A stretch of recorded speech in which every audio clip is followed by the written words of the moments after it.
खूप वेगळा चित्रपट आहे, भूमिका वेगळी आहे. म्हणजे माझं नशीब आहे ऍज अन ऍक्टर म्हणून की काही वेगळं असले तर दिग्दर्शक मला शोधत येतात.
सात समुंदर अन सात समुंदर अटल गबाय देवीच्या अंघोळीला.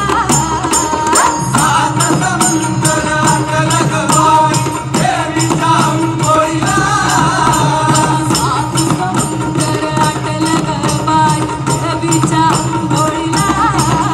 सात समुंदर अटल गबाय देवीच्या अंघोळीला.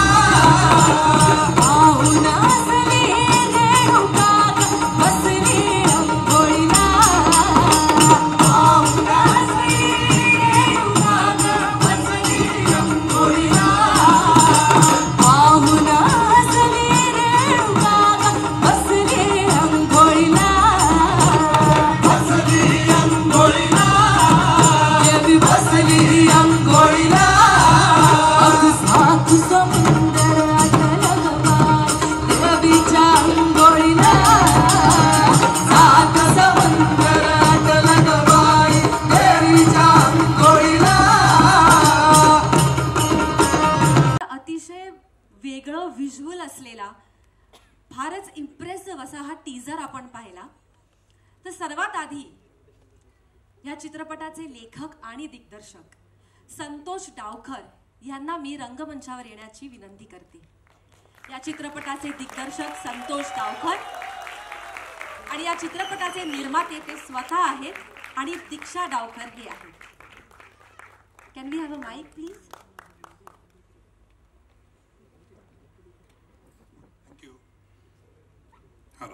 चित्रपट करायचा म्हणजे आम्हाला सगळ्यांना माहिती आहे अतिशय कठीण असतं, खूप काम असतं, खूप विचार असतो आणि तुम्ही या चित्रपटाचे निर्माते, लेखक आणि दिग्दर्शक आहात.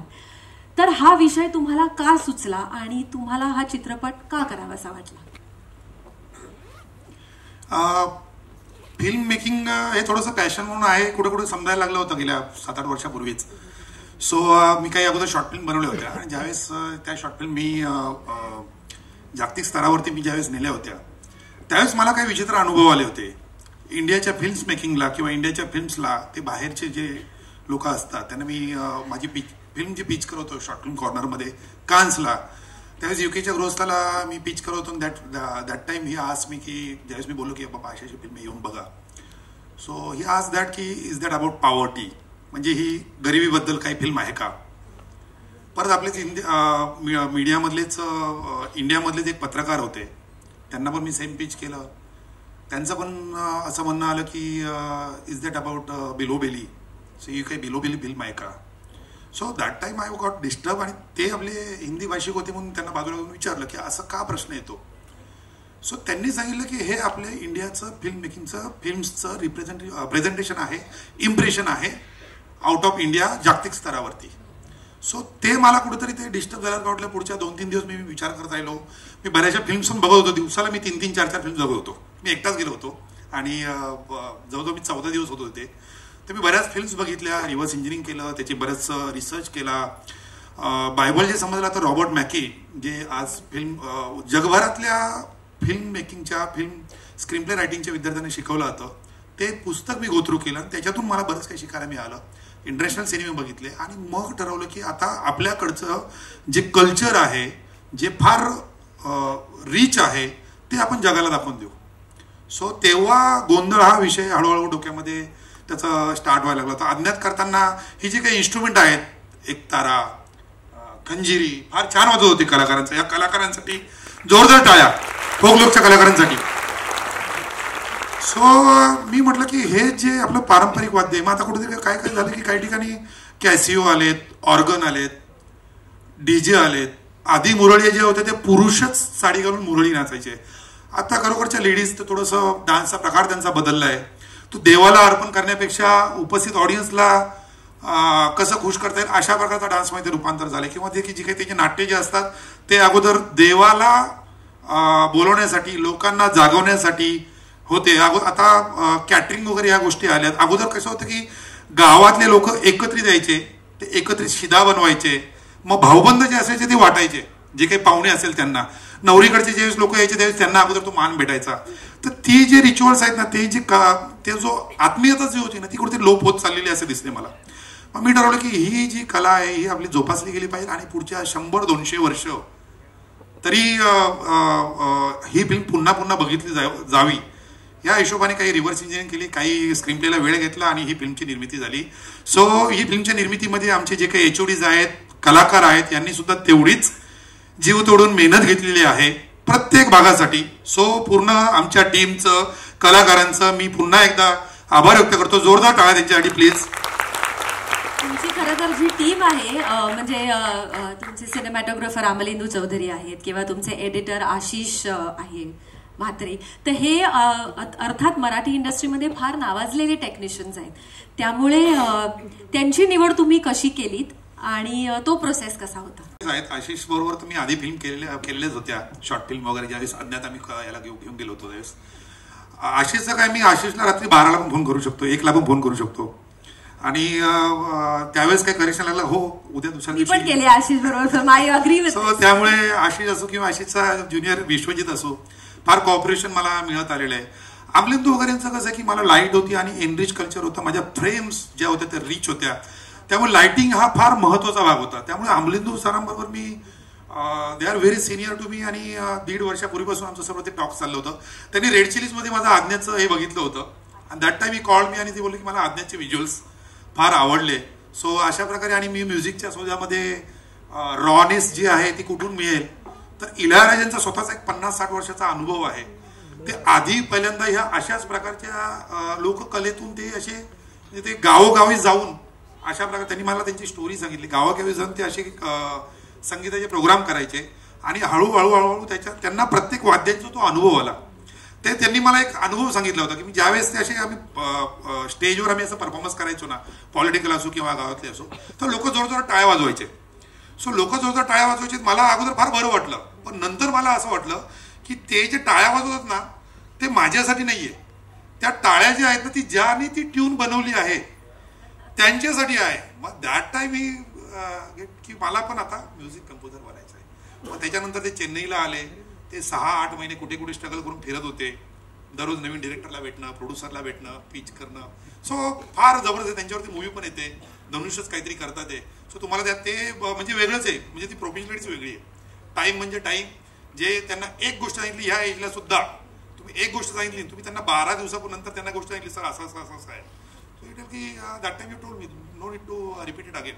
सो फार वेगळाच अनुभव होता एवढा दिग्गज टीम बरोबर काम करणं. आणि प्रोडक्ट आता ती एक्साइटमेंट लागली की लोकांना आम्ही कधी दाखवतोय. सो बघूया आता काय लोक कसे एक्सेप्ट करतात ते.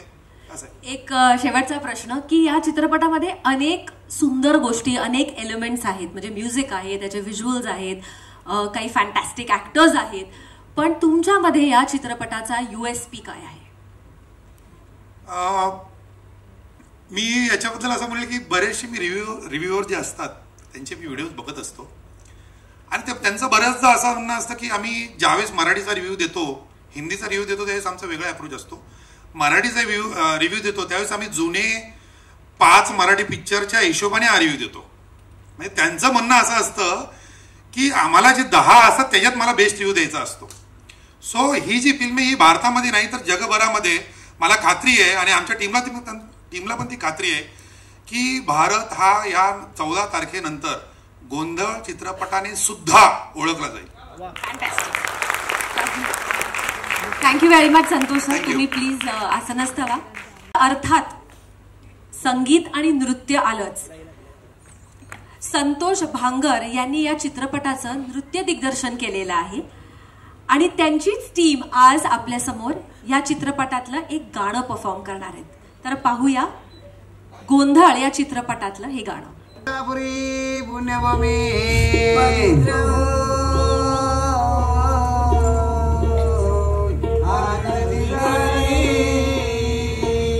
हो दे नांदच ज्ञान राजा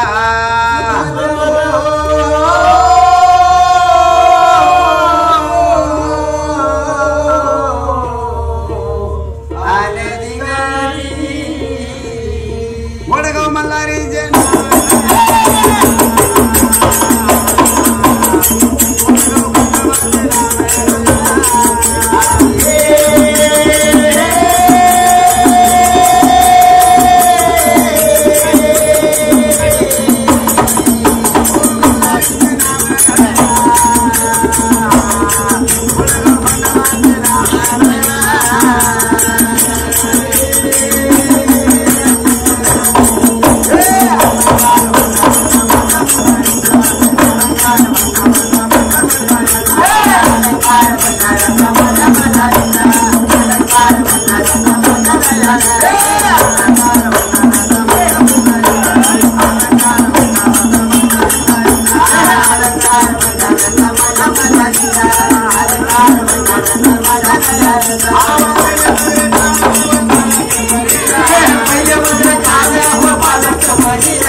जोरदार टाळ्या एकदा पुन्हा एकदा संतोष भांगर आणि यांच्या टीमसाठी. एका अर्थाने चित्रपटातली झलकच त्यांनी आपल्याला दिलेली आहे. अतिशय गोड चेहऱ्यावर हास्य आणणारा हा परफॉर्मन्स. Thank you very much. आणि आता ज्याच्यासाठी आपण सगळे जमलेले आहोत, ज्याची तुम्ही सगळी वाट बघतात, तो आपल्या चित्रपटाचा ट्रेलर. सगळे रेडी आहेत? Okay, let's have the trailer please. Santosh Dawkar दिग्दर्शित गोंधळ हा चित्रपट 14 नोव्हेंबर 2025 मध्ये रिलीज होणार आहे. अतिशय इम्पॅक्टफुल व्हिज्युअल ट्रीट असलेला हा चित्रपट आणि त्याचा हा ट्रेलर आपण पाहिला. तर या चित्रपटातले सगळे स्टार्स, सगळे कलाकार यांना आता आपण भेटूया. मी रंगमंचावर आमंत्रित करते किशोर कदम, इशिता देशमुख, योगेश सोहनी, निषाद भोईर, अनुज प्रभू, माधवी जुवेकर आणि ऐश्वर्या शिंदे.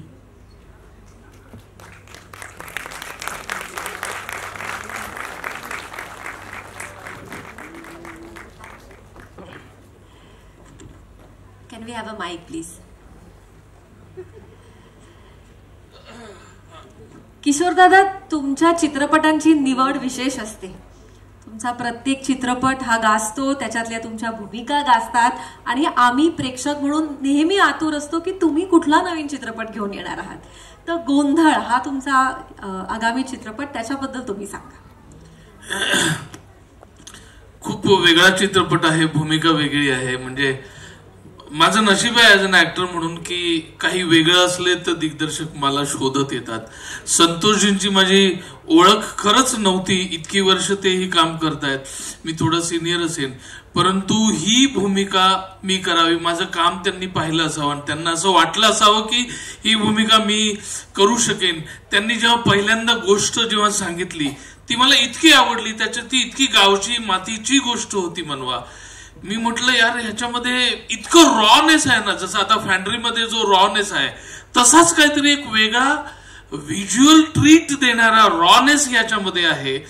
आणि मग त्यांनी सांगितल्यानंतर त्यांनी स्क्रिप्ट दिली आणि मग मी घरी जाऊन माझं काम करून त्यांना भेटलो आणि त्यांना माझं काम दाखवून इम्प्रेस एवढं केलं की त्यांना पर्यायच उरला नाही मला तो रोल देण्याचा. पण या चित्रपटातल्या भूमिकेबद्दल आणि ते कॅरेक्टर किंवा त्याचा प्रवास कसा होता ह्याच्याबद्दल पण सांग. मला असं वाटतं की आम्ही गावचे निघालो, म्हणजे आम्ही काही ठरवून केलं नव्हतं, पण ते ज्या भागातल्या त्याच भागातलं मी पण निघालो. आणि माझ्या गावी मी बरेच गोंधळ असे पाहिलेले आहेत. रात्रभर ड्युटीला तेल वगैरे घातलेलं आहे आणि सगळा गोंधळ हा प्रकार माझ्या अनुभवातला आहे. पण याच्यातलं जे कॅरेक्टर आहे ना त्याच्याबद्दल मी जास्त बोलू नये असं मला वाटतं. की ऍक्टरला एखाद्या मीठी रोल जो असतो ना, म्हणजे आपण मटण घ्यायला गेलीस कधी? मटणाच्या दुकानामध्ये आपण म्हणतो पहिली 2 हे असतात ना पावलं, त्याच्यातला तेवढा भाग देतो, जास्त टेस्टी असतो. तो रोल तसा आहे माझा. योगेश, तू अर्थात आम्ही तुला भरपूर मालिकांमधनं बघत असतो, पण चित्रपटाकडे प्रत्येक ऍक्टरला वळायचं असतं, चांगली भूमिका हवी असते आणि या चित्रपटात तुला ती मिळाली आहे. बाहेर पोस्टर्सवरती पण तू आहेस, तर त्याच्याबद्दल सांग. खूप भारी वाटतंय. ऍक्च्युली किशोर सर आत्ता जसं म्हणाले की कमी मी मुद्दामून सांगणार नाही याबद्दल, कमी बोलणार आहे, because less is always more. So कारण काय आहे की त्याच्यामध्ये जे एलिमेंट्स आहेत जे आता म्हणजे हळूहळू ते रिव्हील होतील फिल्म बघितल्यानंतर किंवा एक्झॅक्टली माझं कॅरेक्टर काय आहे ते बघितल्यानंतर. सो मी आत्ता जास्त बोलत नाहीये. पण इथे गोंधळ याचे ऍक्च्युली बघायला गेलं तर 2 अर्थ आहेत. एक म्हणजे ऍक्च्युअल देवीचा घरात नवरा नवरीच्या लग्नानंतर देवाचा जो घातला जातो तो गोंधळ आहे, आणि त्यांच्या घरात जो चालू असलेला इंटरपर्सनल जे रिलेशन्स बद्दल जो चालू असलेला जो केऑस आहे तो गोंधळ आहे. असे 2 अर्थ त्या गोंधळाच्या मागे आहेत. सो मी एवढंच सांगतो. आणि याचं सगळं क्रेडिट संतोष सरांना, कारण यांच्या एवढा पॅशनेट माणूस मी बघितलंच नाहीये. आणि याची गंमत अशी होती की ऍक्च्युली माझी लुकटेस झाली होती ती वेगळ्या रोल करता झाली होती, तिथे गोंधळ घातला, तिथे घातला होता. आणि त्याच्यानंतर त्यांनी मला सांगितलं की मला याच्याऐवजी तू हे कॅरेक्टर करावंस असं वाटतंय. आणि त्यांनी मला ते स्क्रिप्ट ऐकवलं आणि ते फार भारी होतं. म्हणजे जसं सर सुद्धा अग्री आहेत की सरांनी ज्या HODsना ही गोष्ट ऐकवली ती मुळात गोष्टच त्यांनी ज्या लेवलची लिहिलेली आहे किंवा त्यांची जी कन्सेप्ट आहे त्याला सेल्यूट आहे. सो फार मजा आली. Thank you so much sir. So असं माझं कॅरेक्टर आहे, आनंद नावाचं कॅरेक्टर प्ले करतो, एवढंच सांगेन. बाकी बघा. मला संतोष सरांबद्दल असं बोलायला पाहिजे की ह्या माणसाचं फिल्मचं पॅशन इतकं खोलवर आहे की मराठी सिनेमाची अवस्था आपल्याला सगळ्यांना माहिती, प्रोड्युसर शोधायला लागतात, आपल्याला मिळत नाही. या माणसाने स्वतःचे पैसे घातलेले आहेत आणि इतक्या पॅशनेटली घातले आहेत, आणि स्वतः डायरेक्टर आणि प्रोड्युसर असल्यानंतर आपण थोडा तरी असं दिसतो, थोडस नको हात आखड, अजिबात नाही, ढाकळा सोडलेला हात, तो कलावंताचा हात, आणि त्यांनी स्वतः ही फिल्म करण्यासाठी आयुष्यभर कमावलं आणि मग ही फिल्म केली. अशी माणसं फार कमी असतात असं मला वाटतं, त्यांच्यासाठी टाळ्या व्हायला पाहिजे. विशाल, चित्रपट म्हटलं की त्याच्यामध्ये प्रचंड पॅशन असते, त्याच्यामध्ये प्रचंड ध्यास असतो, आणि तो अर्थात जेवढा दिग्दर्शकाचा असतो, लेखकाचा असतो, प्रोड्युसरचा असतो, तसाच ऍक्टर्सचा पण असतो. त्यामुळे तुझ्या पात्राबद्दल तू सांग निशाद. नमस्कार. मला ऑडिशन ज्यावेळी या फिल्मची आली होती तो दिवस आठवतो. ती बऱ्याचदा ऑडिशनची स्क्रिप्ट ही सगळ्या ऍक्टर्सना माहित असेलच की तेवढी चांगली नसते, किंवा स्क्रिप्ट मध्येच असं होतं की अरे यार आता हे चांगली नसते असं म्हणून मोकळा झालाय तू. नाही, पण या स्पेसिफिक ऑडिशनची जी स्क्रिप्ट होती ना ती खरंच खूप चांगली होती. फिल्म मधलाच एक सीन होता, पण ती ऑडिशन परफॉर्म करतानाच इतकी मजा आली होती की तिथेच मला तरी खूप इच्छा झालेली की या फिल्ममध्ये काम करण्याची. आता म्हटलं की परफॉर्म तर उत्तम करूया, त्या दृष्टीने ती ऑडिशन झाली आणि त्याच्यानंतर पुढे सरांसोबत बोलणं झालं, सिलेक्शन झालं, आणि जसं या फिल्ममध्ये इन झालो तसं हळूहळू ही गोष्ट, त्यानंतर तिथला नाशिकमधला डायलेक्ट याच्यावर आम्हाला काम करायला लागलं. सो तो वर्कशॉपची प्रोसेस होती, ह्याच्यामध्ये नाशिकमधली मंडळी आली होती ज्यांनी आम्हाला भरपूर शिकवलं, म्हणजे त्यांच्या डायलेक्ट बद्दल सुद्धा आणि गोंधळ या ओव्हरऑल फोक फॉर्मॅट्स बद्दल सुद्धा. तर तो एक खूप विलक्षण एक्सपिरियन्स होता आम्हा सगळ्यांसाठीच. आणि फिल्ममध्ये इतक्या दिग्गज तंत्रज्ञांसोबत काम करताना त्यांच्या सेटअपमध्ये उभं राहिल्यावरच आम्हाला म्हणजे ते पात्र जास्त फील करण्याची गरजच नाही लागली. इतकं चांगला सेट, इतकं चांगलं लाइटिंग, कलाकार, कॉस्ट्युम्स, मेकअप सगळंच इतकं चांगलं होतं की आम्हाला फार कष्ट घ्यावे लागणार नाहीत याच्याशिवाय, असं म्हणजे मी म्हणेन. आणि माझी लाडकी अभिनेत्री जी सहसा हाती लागत नाही, ही पण या चित्रपटात आहे. तर माधवी, तू तुझ्या रोल बद्दल सांग. तू जी हिलेरियस ह्युमरस कॅरेक्टर्स करते तसा हा रोल आहे की सिरियस इम्पॅक्टफुल रोल आहे? मला सांगायला आवडेल की आजपर्यंत माझ्या जेवढ्या फिल्म्स झाल्या त्यातली एकही फिल्म ही विनोदी नव्हती. त्याच्यामुळे हा मला ॲज युज्युअल जो मला गरजेचा वाटतो आपल्या ह्या प्रवासामध्ये, ऍक्टिंगच्या प्रवासामध्ये, तो मला खरोखरच रोल मिळाला. आणि सगळ्यात मला सांगायला आवडेल एक अभिमानाने ही गोष्ट की हा जो आत्ता जो गोंधळ घातला गेला आहे तो माझ्या मुलाच्या लग्नाचा गोंधळ आहे.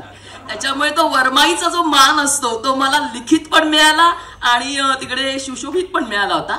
आणि पर्टिक्युलर या काय म्हणतो या कॅरेक्टर बद्दल म्हणायचं झालं ना तर मला सर म्हणाले होते तेव्हा की हे बघा मी तुमच्या आवाजासाठी घेतलेला आहे, मला तुम्ही तो पहिला जो आवाज लागला पाहिजे ना तो लागलाच पाहिजे असं त्यांनी मला. आणि आमचं जेव्हा लुक टेस्ट झाली तेव्हा त्यांनी मला एका आमच्या त्या रूममध्ये माझी ती रिहर्सल घेतली पर्टिक्युलर एका सीनची. आणि मला असं वाटतं की आम्ही स्टार्ट टू एंड आहोत, पण प्रत्येक कलावंताला ना एक कुठला तरी एक वाक्य तरी एक सीन तरी हा स्वतःचा लागतो. स्वतःचा म्हणजे मीच दिसले पाहिजे की असं त्याचा अर्थ नाही की आपण त्याचं परिपूर्णता त्याची त्या कॅरेक्टर बद्दल करू शकतो. आणि मला वाटतं तो सीन माझ्या वाट्याला आला होता आणि तो सरांनी दिला होता.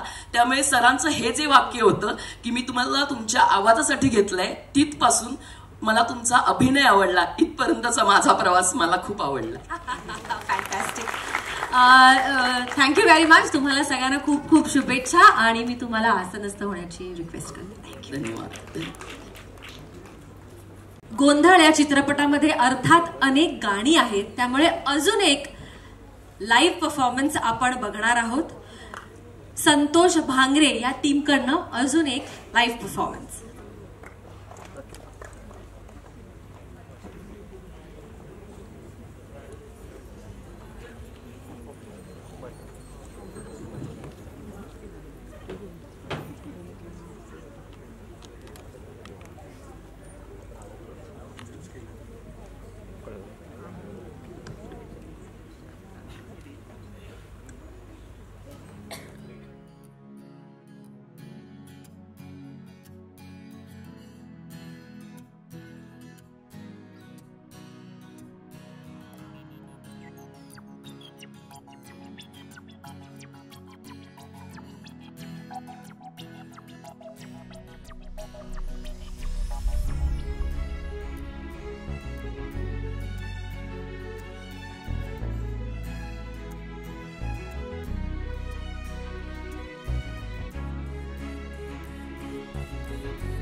इतकं छान होतं की डान्सर्सना पण एवढी मजा आली ते परफॉर्म करताना, त्यांच्या चेहऱ्यावरती दिसतंय.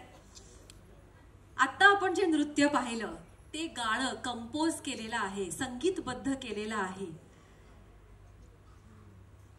इलिया राजा, पद्मविभूषण इलिया राजा यांनी. जोरदार टाळ्या त्यांच्यासाठी. आज ते इकडे उपस्थित राहू शकलेले नाहीये, पण त्यांनी एक व्हिडिओ पाठवलेला, एक बाईट पाठवलेला आहे, तर आपण सर्वात आधी तो बघूया.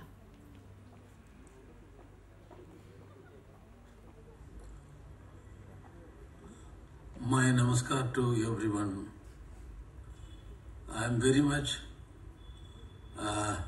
fond of Maharashtra. 3 reasons are there. Because of Shivaji, Jnaneshwar, Dukharam, Meera, Abhang, Maharashtra Abhang, and theatre plays. Even nowadays, theatre plays, they are keeping the theatre. That culture is fantastic, unbelievable. Always I have a place in my heart for Maharashtra and Maharashtra people and behavior, culture and their behavior, everything. Today there is a function for the director, Santosh directed the film. Function is happening now. My best wishes for the team of director Santosh for success for this event and success for the film. Thank you. Wow, what a feeling, what a feeling. मी आता या चित्रपटाची पूर्ण team, director, actors, technicians जे उपस्थित आहेत त्यांना सगळ्यांना रंगमंचावर येण्याची विनंती करते. गोंधळ या चित्रपटाची पूर्ण टीम, ऑल टेक्निशियन्स.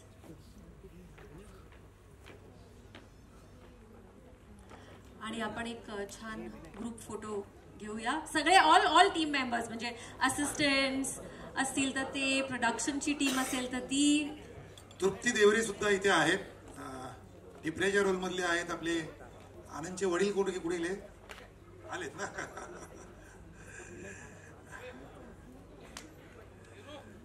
आमचे डिरेक्शन टीम सुद्धा इथे आहे.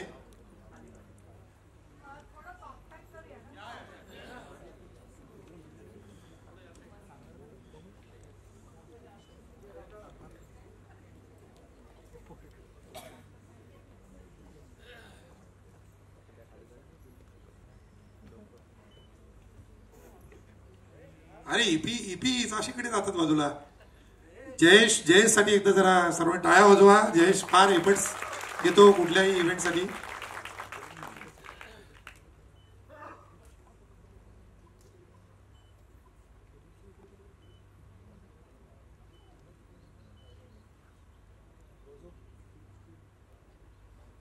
Thank you thank you very much. कलाकार आणि दिग्दर्शक. एक photo.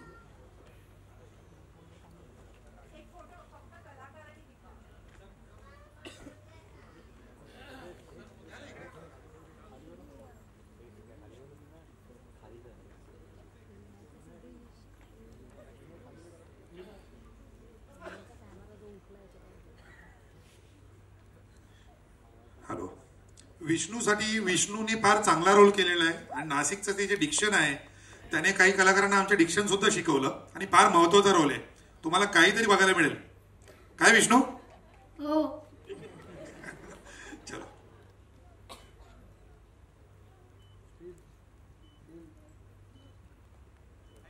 Thank you very much. Thank you. Santosh Dawkar दिग्दर्शित गोंधळ हा चित्रपट 14 नोव्हेंबर 2025 ला रिलीज होणार आहे. सगळ्यांनी नक्की बघा. तुमच्या इंस्टाग्राम, फेसबुकवर पोस्ट करा. आता आपण एक 10 मिनिटाचं मध्यंतर करणार आहोत आणि त्याच्यानंतर फोक लोक हा कार्यक्रम याचा दुसरा अंक चालू होणार आहे. So 10 minutes interval. थँक्यू.